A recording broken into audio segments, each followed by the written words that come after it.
नमस्कार मित्रों, मैं Pushpendra Dubey green word publication में आप सभी लोगों का स्वागत है। तो आज हमारा जैसा कि कार्यक्रम के तहत हम लोग प्रैक्टिस सेट पर उतरे हुए हैं, तो अगला प्रैक्टिस सेट हमारा शुरू होने के पहले आप लोग चैनल को लाइक, सब्सक्राइब, शेयर करना ना भूलें। तो चलें बिना देरी किए हुए हम अपने प्रैक्टिस सेट को शुरू करते हैं। तो आज हमारे प्रैक्टिस सेट के अंतर्गत जो पहला प्रश्न है वह क्या है? शिवाजी ने मुगलों को ... के युद्ध में हराया। शिवाजी ने मुगलों को किस युद्ध में हराया था? तो यह युद्ध है, दिए गए हैं विकल्प में रायगढ़। क्या क्या दिया गया है? रायगढ़। दूसरा विकल्प दिया गया है सिवनेर। रायगढ़ सिवनेर भी नहीं है। तीसरा विकल्प आपका सही है और तीसरा विकल्प आपका है सल्लहर।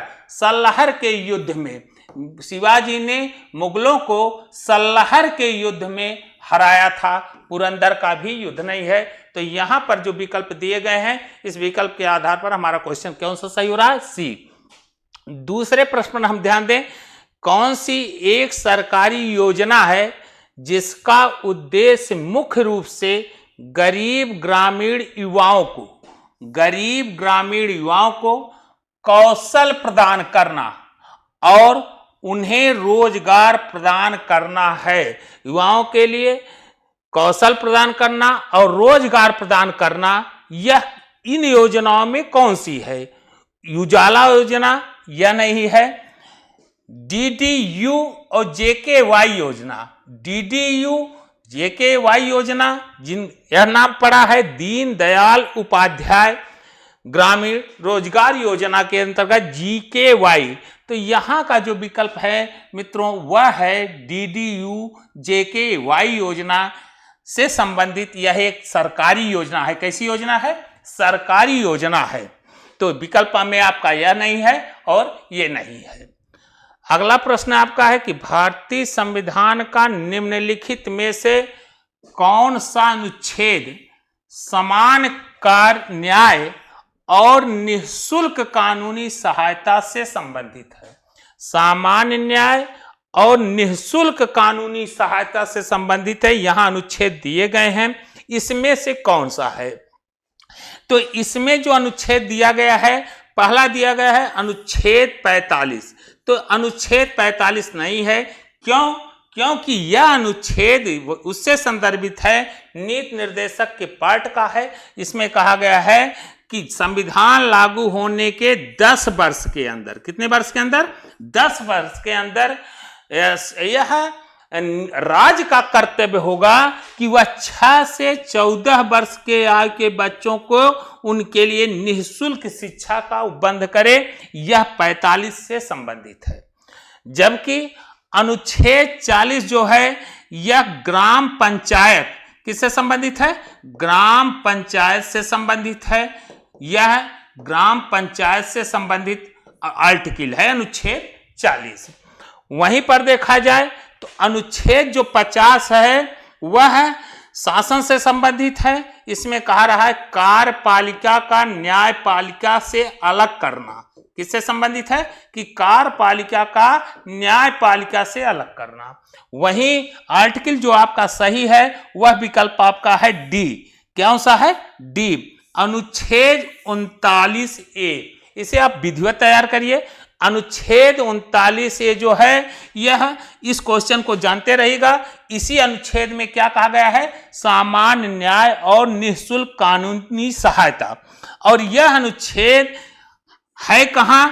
यह अनुच्छेद, पहले चीज यह जानिए कि इसे 42वें संविधान संशोधन द्वारा संविधान में जोड़ा गया। 42वें संविधान संशोधन 1976 के अंतर्गत इसे संविधान में 39A के अंतर्गत जोड़ा गया। और इसमें यह कहा गया कि लोगों को सामान्य न्याय एवं निःशुल्क सहायता उपलब्ध कराए।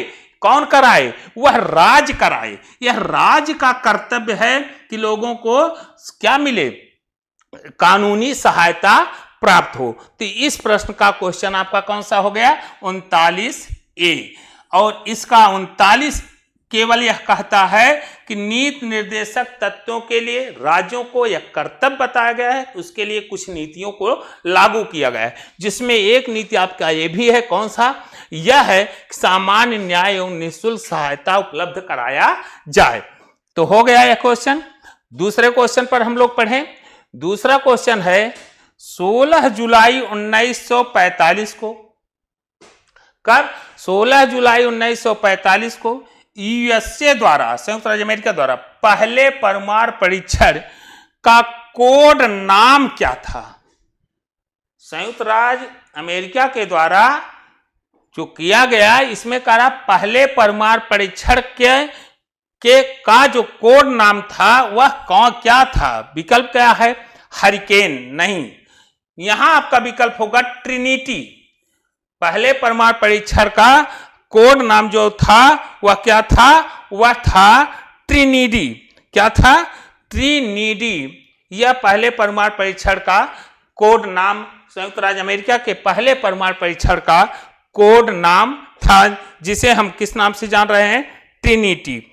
और इसे, इस शब्द को, ट्रिनिटी शब्द पर अगर हम विचार करें तो ट्रिनिटी शब्द का सबसे पहले प्रयोग जॉन डोने ने अपनी कविताओं में किया है। कौन किया है?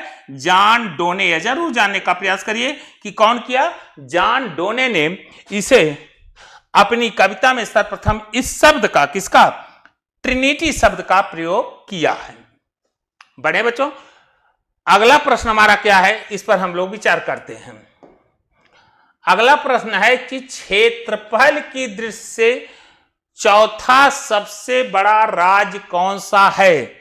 क्या पूछ रहा है कि क्षेत्रफल की दृष्टि से, तो इसे आप भली भांति जानते होंगे कि क्षेत्रफल की दृष्टि से सबसे चौथा बड़ा राज्य कौन सा है? उत्तर प्रदेश। कौन सा राज्य है? उत्तर प्रदेश क्षेत्रफल की दृष्टि से सबसे बड़ा राज्य है, चौथा राज्य है। और इससे 3 बड़े राज्य और भी हैं, साथ ही साथ यह भी ध्यान दीजिएगा, इससे 3 बड़े जो राज्य हैं वह पहले स्थान पर आता है राजस्थान। क्षेत्रफल की दृष्टि से सबसे बड़ा राज्य कौन सा है? राजस्थान। यह जरूर याद रखिएगा। दूसरे नंबर पर अगर हम लोग देखें तो दूसरे नंबर पर जो राज्य आता है वह दूसरे नंबर का राज्य है मध्य प्रदेश। राजस्थान, मध्य प्रदेश, और तीसरे नंबर पर जो है वह महाराष्ट्र। और चौथे नंबर पर आपका कौन सा है? उत्तर प्रदेश। तो इतना जरूर याद रखिएगा कि कौन सा सबसे चौथे नंबर पर है, तो आपका उत्तर प्रदेश। सबसे पहले नंबर वाला जरूर याद रखिएगा, वह कौन सा? राजस्थान। बढ़ा जाए। अगला है पिन कोड प्रणाली का उपयोग भारत में कब शुरू हुआ? पिन कोड प्रणाली का शुरू भारत में कब हुआ? तो भारत में पिन कोड प्रणाली की जो शुरुआत हो रही है, यहां दिया गया है 1972। तो थोड़ा और भी आप याद रखिएगा, वह कौन सा? थोड़ा और याद रखिएगा कि 15 अगस्त 1972 को, 15 अगस्त 1972 को पिन कोड प्रणाली की शुरुआत की गई। 15 अगस्त 1972 को पिन कोड प्रणाली की शुरुआत की गई है, 15 अगस्त। और यह 6 डिजिट का होता है। 6 डिजिट माने 6 अंकों का कोड होता है, 6 अंकों का कोड होता है। तो विकल्प यहां क्लियर हो गया। 1972 में पिन कोड प्रणाली की शुरुआत हो रही है, 15 अगस्त 1972 को। किसी ऐसे विज्ञापन के प्रकाशन के लिए प्रथम दोषसिद्ध पर अधिकतम कारावास की सजा अवधि कितनी है, जिसमें किसी भी रूप में महिलाओं का अवैध निरूपण शामिल है? महिलाओं का अवैध निरूपण शामिल है। तो यह सजा देने की बात है कि किसी एडवर्टाइज पर महिलाओं का अगर अभद्र चित्रण किया गया है तो कितने दिन के दंड का प्रावधान है? विकल्प आपका क्या है? 20 साल, 10 साल, नहीं 2 साल तक। कितने दिन का प्रावधान है? किसी अधिकतम कारावास की सजा की अवधि की किसी भी रूप में महिलाओं का वध निरूपण किया गया है तो कितने दिन के कारावास का प्रावधान है? इसका प्रावधान है 2 साल तक। कितने तक है? 2 साल तक इसमें प्रावधान किया गया है।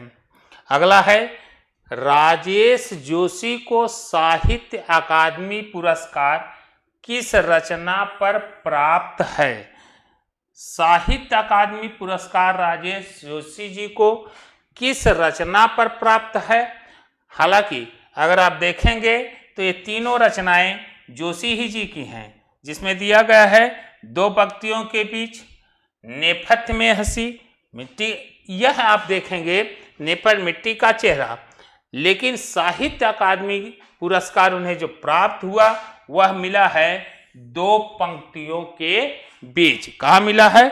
2 पंक्तियों के बीच में उन्हें साहित्य, और यह जो पुरस्कार मिला साहित्य अकादमी का इनको 2002 में, कब मिला है?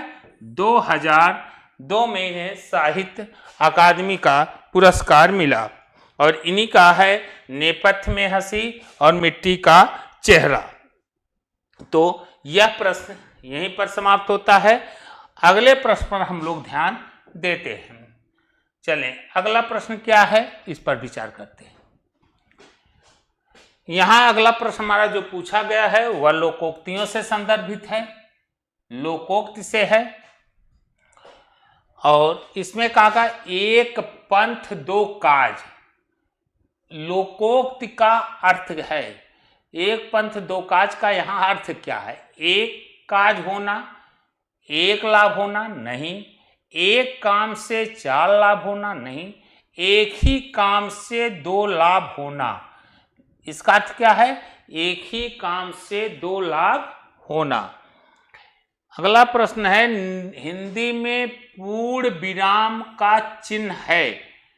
जब हम किसी वाक्य को बोलते हैं और उसे लिखते हैं तो अंतिम में जब ठहराव होता है तो वहां पूर्ण विराम का प्रयोग किया जाता है, और पूर्ण विराम के लिए जो चिन्ह प्रयुक्त होता है वह है यह जो विकल्प हमारा है सी। यहाँ और जो विकल्प दिए गए हैं ये विस्मयाद के हैं, यहाँ जो दिया गया है वह प्रश्नवाचक का चिन्ह है। अगला है, दूध का धुला होना। यहाँ लोकोक्त थी, यह क्या है? मुहावरा है। यहाँ कह रहा है दूध का धुला होना, इसका अर्थ क्या है? निर्दोष होना। इसका प्रश्न का उत्तर क्या होगा? निर्दोष होना। दोषी होना गलत है, और पाप करना ये भी गलत है, चोरी करना ये भी गलत है। बढ़े, निम्न में से तालव्य ध्वनि है। यहाँ क्या पूछ रहा कि कौन सी ध्वनियां तालव्य? हमारे अक्षरों का नामकरण किया गया है, जहां से जो अक्षर निकलते हैं उन्हीं निकलने के स्थानों पर उनका नामकरण किया गया है। तो तालव्य अक्षर से कौन सी ध्वनियां निकलती हैं यह पूरा आप जानिएगा। तालव्य ध्वनियों से अगर हम देखें तो ई और ई निकलता है, और व्यंजनों में अगर हम देखें, स्वरों में अगर देखें तालव्य ध्वनियों से क्या निकलता? स्वर में ई और ई। व्यंजन में जब बात आती है तो च वर्ग, कौन सा वर्ग? च वर्ग। च वर्ग, वर्ग माने च छ ज झ यहाँ। अंतस्थ और ऊष्म में बात करते हैं तो अंतस्थ में य होता है, ऊष्म ध्वनियों में स होता है। अब यहां तालव्य ध्वनि में कौन लिखा गया है? ट प क स। आपका उत्तर यहां क्या होगा? स। विकल्प का आधार क्या है? ये सी। यह आपका उत्तर रहा। अगला प्रश्न देखा जाए, निम्न में से कौन सा वर्ण अघोष है? निम्नलिखित में से कौन सा वर्ण अघोष है? स्वर तंत्र की कंपन के आधार पर जब हम किसी अक्षर को बोलते हैं तो हमारे उच्चारण में, हमारे स्वरों में कंपन होता है। घोष का अर्थ क्या होता है? कंपन। और जब कंपन होता है उसी कंपन के आधार पर हमारे ध्वनियों का 2 वर्गीकरण किया गया है, अघोष और सघोष। अब यहां पूछ रहा है कि अघोष कौन से अक्षर अघोष में आते हैं? कौन से अक्षर सघोष में आते हैं? कौन से अक्षर अघोष में आएंगे, कौन से अक्षर सघोष? तो अघोष के अंतर्गत आप जरूर याद रखिएगा, किसी भी वर्ग का, हिंदी में 5 वर्ग हैं, किसी भी वर्ग का पहला और दूसरा वर्ण, पहला और दूसरा वर्ण अघोष, जबकि तीसरा, चौथा और पांचवा वर्ण सघोष कहलाता है। तो पहला वर्ण मतलब क और ख, यही क्रम, च और छ अघोष है। पूछ क्या रहा है? अघोष है, तो इसमें कौन अघोष होगा? पहला वर्ण कौन है? क, और सारे वर्ण देखेंगे, तीसरा है, चौथा है, च छ तीसरा है, तो पहला और दूसरा वर्ण ही अघोष कहलाता है। तो यहां हमारा उत्तर मित्रों क्या हो जाएगा? पहला, ए, यहां सही है। अगले प्रश्न पर बढ़ा जाए। सभी मिलकर स्कूल जाता है, यह शब्द दिया गया है, यह वाक्य दिया गया है, सभी मिलकर स्कूल जाता है। इसमें हमें जानना है कि इसका शुद्ध रूप क्या होगा। सभी मिलकर स्कूल गए, सभी मिलकर साथ स्कूल जाते हैं, सभी मिलकर स्कूल जाते हैं, सभी साथ स्कूल जाते हैं। न तो ये सही है, न यह सही है, न ये भी है। उत्तर सभी स्कूल जाते हैं, हमारा उत्तर यहां ये होगा। अगला प्रश्न है, रसोई घर में कौन सा समास है? समास में आपको पता होगा, पता होना चाहिए कि समास में 2 पद होते हैं। कितने पद होते हैं? 2 पद होते हैं, और पदों के अर्थों के आधार पर समास का निर्धारण किया जाता है।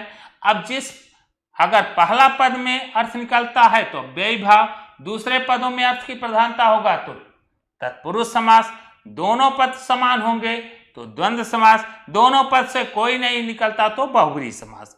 अब यहां समास पूछ रहा है, 2 पद हैं, कौन कौन से पद हैं? रसोई, और दूसरा पद कौन सा है?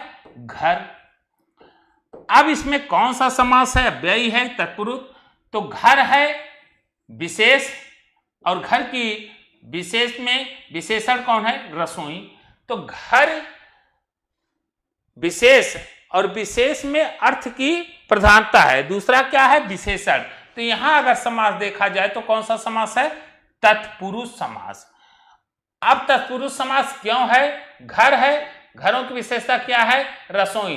घर है लेकिन रसोई का घर, अगर वाक्य बनाया जाएगा तो क्या कहा जाएगा? रसोई का घर। का संबंध किसका है? संबंध वाचक का। तो यह तत्पुरुष समास तो है ही है, लेकिन अगर प्रश्न पूछे तत्पुरुष समास में कौन सा समास है, तो संबंध तत्पुरुष समास। कौन सा समास होगा? संबंध तत्पुरुष समास। केवल डायरेक्ट पूछा तब भी ठीक, लेकिन अगर समास तत्पुरुष में ही पूछा कौन सा तत्पुरुष होगा तो होगा संबंध तत्पुरुष समास। काली घटा का घमंड घटा, काली घटा का घमंड घटा, 2 या 2 से अधिक बार अगर एक ही शब्द या अक्षर आ रहे हैं और उनके अर्थ भिन्न भिन्न हो, एक ही शब्द कितनी बार आए? 2 या 2 से अधिक बार आए, और उनके अर्थ क्या हों? शब्द वही लेकिन उनके अर्थ भिन्न हों, तो वहां कौन सा अलंकार होता है? यमक। काली घटा, घटा माने बादल, घटा माने बादल, और एक घटा का अर्थ क्या है? कम होना। घटा का अर्थ एक हुआ बादल, और दूसरा का अर्थ क्या है? कम। लेकिन घटा ये भी है, और घटा यमक अलंकार क्या कहता है? जब एक ही वर्ण या एक ही शब्द कितनी बार? 2 या 2 से अधिक बार आए और उनके अर्थ क्या हो? भिन्न भिन्न हो, तो वहां पर जो अलंकार होगा वह होगा यमक अलंकार। तो आप हो संभवतः आप क्लियर हो गए होंगे। यहां उत्प्रेक्षा नहीं होगा, यहां पर अगर देखा जाए तो उत्प्रेक्षा नहीं है, रूपक नहीं, उपमा नहीं है, यहां आपका विकल्प यमक है। तो आगे बढ़ते हैं। अगला प्रश्न हमारा, अगले प्रश्न पर हम लोग ध्यान देते हैं। इनमें से कौन सा शब्द उपसर्ग रहित है? उपसर्ग प्रत्यय उपसर्ग और प्रत्यय, आप जानते होंगे शब्दों के निर्माण में उपसर्ग और प्रत्यय का महत्वपूर्ण रोल होता है। तो उपसर्ग और प्रत्यय क्या है, शब्द निर्माण में आप पढ़े होंगे उपसर्ग और प्रत्यय। उपसर्ग क्या है, प्रत्यय क्या है। उपसर्ग कोई शब्द नहीं है, यह शब्द नहीं, ये भी शब्द नहीं, लेकिन यह दोनों शब्दांश हैं। शब्दांश का अर्थ क्या है, शब्द के अंश हैं। यह शब्द नहीं बल्कि शब्द के अंश हैं। अगर किसी शब्द के पहले या शब्दांश जुड़ जाते हैं तो उसे उपसर्ग, अगर यही शब्दांश किसी शब्द के बाद में जुड़ते हैं तब क्या कहा जाता है, प्रत्यय। यहां क्या पूछ रहा है कि इसमें उपसर्ग रहित है, इसमें उपसर्ग नहीं लगा है। जरा देखें, अत्यधिक में अति उपसर्ग है, क्या लगा है, अति।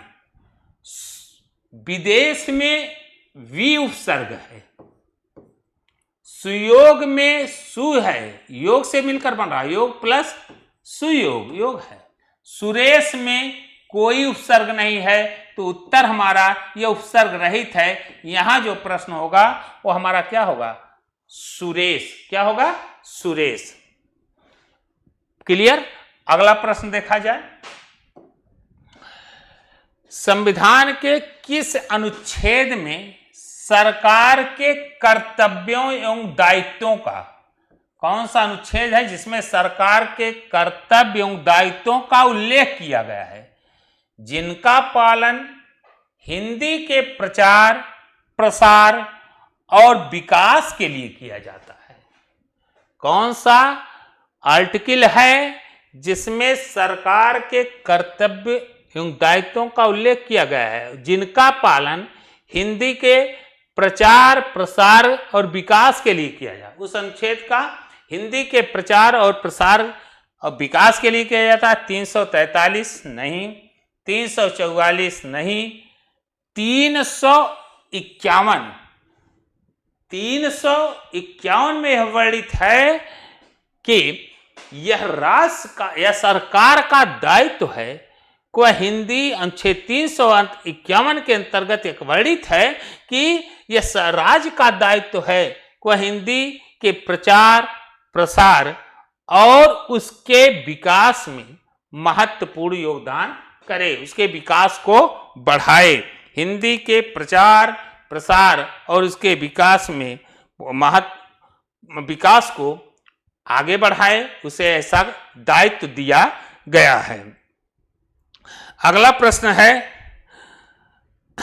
जब वाक्य की क्रिया के लिंग, ध्यान देना, जब वाक्य की क्रिया के लिंग वचन, एक वचन बहुवचन, पुरुष उत्तम पुरुष मध्यम पुरुष, लिंग स्त्रीलिंग पुल्लिंग, कर्ता अथवा कर्म के लिंग वचन और पुरुष के अनुसार न होकर, जब लिंग वचन और पुरुष कर्ता और कर्म के अनुसार न होकर एक वचन पुल्लिंग तथा अन्य पुरुष हो, तब वाक्य में कौन सा वाच्य होता, अंग्रेजी में इसी को कहा जाता वॉइस।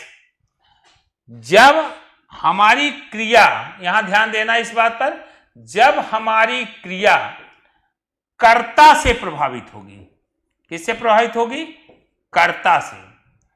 अगर हमारी क्रिया का निर्धारण कर्ता से हो रहा है तब तो हम इसे कहते हैं कर्तृवाच्य। क्या कहा जाता है, कर्तृवाच्य। इसी को इंग्लिश में कहा जाता है एक्टिव वॉइस। अगर यही क्रिया हमारी कर्म से प्रभावित हो तब कहा जाता है कर्मवाच्य। लेकिन अगर हमारी क्रिया न कर्ता से नहीं सा हो रहा है न कर्म से प्रभावित, यहां लिखा न कर्म के लिंग वचन पुरुष के अनुसार नहीं हो रहा है, तब जो क्रिया बनेगी वह क्रिया किसके आधार पर, भाव के आधार पर। तो यहां पर क्या हो जाएगा, भाववाच्य। अन्य पुरुष हो तब वाक्य में कौन सा वाच्य होता है, न कर्मवाच्य होगा न कर्तृवाच्य होगा, वह कौन सा होगा, भाववाच्य होता है। क्या हो जाएगा, भाववाच्य। क्लियर हो गया होगा। चलें अगले प्रश्नों पर। इनमें से किससे शब्द का आरंभ नहीं होता, स्वतः बताएं। बहुत ही सरल प्रश्न है कि कौन सा ऐसा जो अक्षर लिखे गए हैं इसमें शब्द की शुरुआत हम नहीं करते, आरंभ उससे नहीं होता, कौन सा शब्द है? फ से तो बहुत सारे अक्षर होते हैं, ड से भी होते हैं, लेकिन किससे नहीं होता? ढ से नहीं होते, ढ से नहीं होते, तो इससे हमारे शब्द की शुरुआत नहीं होती। यहां विकल्प या सही, बाकी सारे विकल्प आपके क्या हैं? गलत है। देवर शब्द का तत्सम रूप कौन है? देवर हमारा जो है वह कैसा है? देवर तद्भव है। देवर क्या है? तद्भव है। तत्सम क्या है? यही जानना है। तद्भव क्या होता? तद माने उत्पन्न होना, भव माने उससे, जो संस्कृत से उत्पन्न हुए लेकिन समय के अनुसार पाल, प्रकृति, अपभ्रंश और हट होते हुए बदल गए हैं, उसके तद्भव कहा जाता है। तत्सम क्या है? संस्कृत का ही शब्द है जो बिना रूप बदले आज भी हिंदी में प्रयुक्त होता है, उसे हम तत्सम कहते हैं। तो यहाँ का विकल्प दुभर होगा, नहीं, दुर्वाह नहीं होगा। यहाँ का उत्तर जो होगा द्विवर। कौन सा होगा? द्विवर। अगला पर्यायवाची से प्रश्न दिए गए हैं, पूछे गए नकारात्मक रूप से। देखा जाए कौन सा शब्द मछली का पर्यायवाची नहीं है। यहां देखना है कि मछली के कौन सा ऐसा है शब्द जो मछली का पर्यायवाची नहीं है। तो सफरी मछली है, ये भी पर्यायवाची है। मीन भी मछली है। जलोदरी मछली नहीं है। जलोदरी मछली, तो कहने का मतलब आपका उत्तर यह सही होगा। जलोदरी प्रश्न नहीं है पूछ रहा, तो नहीं कौन है? यह है। आंसर आपका जलोदरी होगा। जबकि मत्स्य जो है यह पर्यायवाची, ये तीनों हैं, ये तीनों क्या हैं? पर्यायवाची हैं, जबकि ये नहीं है। हो गया। आगे बढ़ते हैं। काला घोड़ा तेज दौड़ता है। यहां हमें क्या बताना है? क्रिया विशेषण। इस वाक्य में क्रिया विशेषण कौन है? काला घोड़ा तेज दौड़ता है। क्रिया क्या है? दौड़ना। दौड़ने की विशेषता क्या है? तेज। क्रिया क्या है? दौड़ना, ये क्रिया है। तो क्रिया की विशेषता क्या है? तेज। ये क्या है? विशेषण है। ये क्या है? विशेषण है। तो क्रिया विशेषण की यहां क्या पूछा? कौन सा विशेष? काला घोड़ा में तेज दौड़ता है, क्रिया विशेषण कौन है? तो यहां क्रिया विशेषण आपका है तेज। क्या है? तेज। विकल्प देखिए, दौड़ता है नहीं, घोड़ा नहीं, बल्कि यहां क्या है? तेज। तो यहां आपका उत्तर क्या होगा? तेज। तेज यहां आपका प्रश्न सही है। काला घोड़ा तेज दौड़ता है, तेज दौड़ता है। बढ़े अगले प्रश्न पर। चलिए देखते हैं अगले प्रश्नों को। मैं खाता हूं कर्मवाच्य रूप होगा। यहां पूछ रहा मैं खाता हूं कर्मवाच्य रूप होगा। मैं खाता हूं तो एक कर्म से कर्ता कर्त रूप में हो रहा है। इसका कर्मवाच्य रूप क्या होगा? इसका कर्मवाच्य रूप क्या होगा, यह हमें ध्यान देना है। मुझसे खाया जाता है, मेरे से खाया जाता है, मुझसे खाया नहीं जाता, मुझसे खाया जाता है। यहां पर हमें देखना है कि मुझसे खाया जाता है, यही आपका मैं खाता हूं का कर्मवाच्य रूप होगा। मुझसे खाया जाता है, मुझसे खाया जाता मतलब कुछ न कुछ खाया जाता है, कर्म है। अगला प्रश्न है, मैं रोज पढ़ता हूं। वाक्य में क्रिया विशेषण का भेद है। यहां क्रिया विशेषण का नहीं पूछ रहा, बल्कि क्रिया विशेषण का कौन सा भेद है। मैं रोज पढ़ता हूं, पढ़ता हूं क्रिया है, क्रिया की विशेषता क्या? रोज। रोज क्या है? रोज जब पढ़ने की बात कही जाएगी तो रोज किसको बताता है? टाइम को बता रहा है। मैं कब पढ़ता हूं, मैं कब पढ़ता हूं? रोज पढ़ता हूं। तो रोज पढ़ता हूं यह समय को बता रहा है। समय बताने के नाते इसे हम क्या कहेंगे? कालवाचक क्रिया विशेषण। क्या कहा जाएगा? कालवाचक क्रिया विशेषण। अगले प्रश्न पर ध्यान दीजिएगा बच्चों। हास्य रस का अस्थाई भाव क्या है?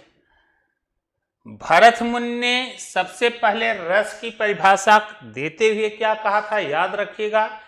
विभावानुभाव संचारी भाव संयोगाद्यस निष्पत्ति रस है। उनके आधार पर अस्थाई भाव सहित विभाव, अनुभाव, संचारी भाव को मिला करके 4 तत्व बताए गए थे। उन 4 तत्वों में एक है अस्थाई भाव। अस्थाई भाव जो अपने चरम पर पहुंचता है तो क्या निकलता है? रस। क्या निकलता है? रस। अस्थाई भाव की परिपक्व अवस्था को क्या कहा जाता है? रस। अब यहां पूछ रहा हास रस का जो है वह अस्थाई भाव, इससे कौन सा रस निकलेगा? तो यहां रस निकलता है हास्य रस। कौन सा? हास्य रस। चलें, तो यहां पर विकल्प आप जान ही रहे, बाकी रस के उदाहरण दिए गए हैं। मैं स्वयं वहीं से आया हूं, इस वाक्य में अधोरेखित शब्द का सर्वनाम का प्रकार लिखिए। किस प्रकार के सर्वनाम का प्रयोग किया गया? मैं स्वयं। स्वयं किसके लिए प्रयोग हो रहा है? मैं के लिए। तो यहां पर जो होगा सर्वनाम में कौन सा होगा? निजवाचक। संबंधवाचक नहीं है, निश्चयवाचक नहीं है, पुरुषवाचक नहीं, बल्कि कौन सा हो जाएगा? निजवाचक सर्वनाम है। कौन सा है? निजवाचक सर्वनाम। अगले प्रश्न पर ध्यान दीजिएगा। बंदों गुर पद पदुम परागा सुरिच सुबास सरस अनुरागा अमीय मूरिमय चूरन चारु समन सकल भव रुज परिवारों में कौन सा छंद है? यहां छंद पूछ रहा है, जिसमें छंद के नाम है तोटक, छप्पय, तोटक नहीं है, छप्पय नहीं है, कुंडलियां नहीं है। यह किस प्रकार का छंद है? यह चौपाई है। क्या है बच्चों? चौपाई। तो क्लियर हो गया है। बंदों गुर पद पदुम परागा सुरिच सुवस सुरिच सुवास सरस अनुरागा मुरी मूरमय चूरन चारु समन सकल भव रुज परिवारु। तो यहां पर कौन हो रहा है? बंदव गुरपद में यहां चौपाई हो रही है। अगला देखा जाए। अगला है मोहन किताब पढ़ता है, इसमें क्रिया का कौन सा प्रकार है? मोहन किताब पढ़ता है। मोहन क्या पढ़ता है? किताब को पढ़ता है। तो किताब पढ़ने के नाते यहां जो क्रिया बनेगी यह पूर्वकालिक क्रिया नहीं है। पूर्वकालिक क्रिया में क्रिया होने के पहले एक क्रिया हो जाती, क्रिया के बाद जैसे क्रिया समाप्त होती है वैसे दूसरी क्रिया प्रारंभ हो जाती है, उससे पूर्वकालिक क्रिया कहते हैं। तो यहां यह नहीं पूछा, वहां पूछा मोहन किताब पढ़ता है। यहां अगला है सकर्मक क्रिया। जब क्रिया के साथ कर्म हो, पढ़ता है, क्या पढ़ता है? किताब को पढ़ता है। जब क्रिया के साथ क्या आ जाए? कर्म आ जाए, तो वहां कर्म जब आएगा तो ऐसी क्रिया को हम क्या कहेंगे? सकर्मक क्रिया कहेंगे। क्या कहेंगे? सकर्मक क्रिया। तो यहां अनेकार्थिक क्रिया भी नहीं है, अकर्मक नहीं है, तो उत्तर क्या हो जाएगा? सकर्मक क्रिया। बढ़े। कौन सा शब्द तद्भव है? तो शब्द के भेदों में जाएंगे, तद्भव और तत्सम। देशज और विदेशज संकर ये प्रकार है। तो यहां तद्भव इसमें कौन है? यह बताना है। तो कंधा जो है यह तद्भव है। कंधा क्या है? तद्भव है। और कंधा का तत्सम होगा अस्कंध। क्या होगा? अस्कंध। कंधा का तद्भव क्या होगा? अस्कंध। तो यहां मत्स्य, मछली, मृत, यहां जो प्रश्न पूछा गया है इसका उत्तर क्या होगा? ए। क्लियर। बाकी चीजें, दांत का दांत होता है, मरण होगा, ये सब तीनों प्रश्न ही यहां है। अगला प्रश्न देखा जाए। उससे 2 पत्र लिखे जाएंगे, इस वाक्य का कर्तृवाच्य लिखिए। इस वाक्य का कर्तृवाच्य लिखिए। कर्तृवाच्य जब किसे कहेंगे? जब क्रिया हमारी कर्ता से प्रभावित होगी। जब क्रिया किससे प्रभावित होगी? कर्ता से। वह 2 पत्र लिखेगा, अभी लिख नहीं रहा, वह 2 पत्र लिखता है। क्रिया हमारी किससे प्रभावित हो? कर्ता से। उसने 2 पत्र लिखे, हो चुका है। उसने 2 पत्र लिखा, कर चुका। यहां पर क्रिया का रहा है जब क्रिया किससे प्रभावित हो। अगर हमारी क्रिया किससे प्रभावित हो? कर्ता से। क्रिया कर्ता से प्रभावित, तो अब हम क्या कहेंगे? कर्तृवाच्य। अगर यही क्रिया हमारी कर्म से प्रभावित होगी तब क्या कहा जाएगा? कर्मवाच्य। और ये क्रिया अगर भाव से प्रभावित होगी तो क्या कहा जाएगा? भाववाच्य। अब यहां देखिए वाक्य में कर्तृवाच्य लिखिए। इसका कर्तृ उससे 2 पत्र लिखे, तो यह इसका कर्तृवाक्य होगा। वह 2 पत्र लिखता है। वह 2 पत्र लिखेगा। तो यहां पर क्या प्रश्न होगा? यहां होगा वह 2 पत्र लिखेगा। यहां पर ये भी गलत है, ये भी गलत है और ये भी गलत है। वह 2 पत्र लिखेगा। वह क्या करेगा? 2 पत्र लिखेगा। तो यहां का प्रश्न हमारा क्लियर हो गया। चलो अगले प्रश्नों पर हम लोग ध्यान देते हैं कि अगला प्रश्न हमारा क्या है, किस प्रकार से। तो कर्तृवाच्य कर्मवाच्य के टॉपिक को भी आप लोगों को तैयार रखना है। अगला है नौ रस। इस वाक्य में नौ किस प्रकार का विशेषण है? नौ रस, नौ में रस में किस प्रकार का यहां विशेषण प्रयोग किया गया है? सार्वनामिक विशेषण के रूप में, कि परिमाणवाचक विशेषण, कि गुणवाचक, कि संख्यावाचक। तो रस में यहां कौन सा विशेषण प्रयोग हो रहा है? तो यहां देखने से यह क्या कहोगे? संख्यावाचक विशेषण का प्रयोग किया जा रहा है। नौ रस वाक्य में किस प्रकार का प्रयोग हो रहा है? संख्यावाचक। अगला है प्यारे दोस्तों आप सब अवश्य आइए। इस वाक्य में कौन सा कारक है? प्यारे दोस्तों आप सब अवश्य आइए। तो कहने और प्यारो दोस्तों आप सब अवश्य आइए, यहां संबंध नहीं, अधिकारक कारक का भी प्रयोग नहीं हो रहा है, यहां संबोधन का प्रयोग किया जा रहा है। प्यारे दोस्तों आप सब अवश्य आइए, यहां संबोधन का प्रयोग किया जा रहा है। अगला प्रश्न देखें, जितेंद्री का सही संधि विच्छेद। जितेंद्री का सही संधि विच्छेद। जितेंद्री में क्या? जीते धन द्री, जीत ये नहीं होगा, जीत धन इंद्री, यही आपका सही है। जीत धन इंद्री। आ यहां जीत में आ और ई मिलकर क्या बन जाएगा? ए बन जाएगा। जो किसका उदाहरण है? यह उदाहरण आपका है गुण संधि का। किसका है? गुण संधि का। फिर भी कुछ रह जाएगा काव्यकृत के लिए किन्हें कौन पुरस्कार प्राप्त हुआ? किन्हें कौन पुरस्कार प्राप्त हुआ? फिर भी कुछ रह जाएगा इस कृत के लिए किन्हें कौन सा पुरस्कार प्राप्त हुआ? तो फिर भी कुछ रह जाएगा यह विश्वनाथ प्रसाद का है। तो विकल्प में देखा जाए कैलाश वाजपेयी को साहित्य अकादमी पुरस्कार नहीं, रामेंद्र मिश्र को व्यास सम्मान ये भी नहीं, निर्मल वर्मा को ज्ञानपीठ पुरस्कार ये भी नहीं, यहां है विश्वनाथ प्रसाद तिवारी को व्यास सम्मान। किन्हें कौन सा पुरस्कार मिला? तो राम प्रसाद तिवारी को यह पुरस्कार मिला। कौन सा? व्यास सम्मान का पुरस्कार मिला। और किसके लिए मिला? फिर भी कुछ रह जाएगा। फिर भी कुछ रह जाएगा किसको मिला? विश्वनाथ प्रसाद तिवारी को व्यास सम्मान प्राप्त हुआ। अगला प्रश्न देखा जाए।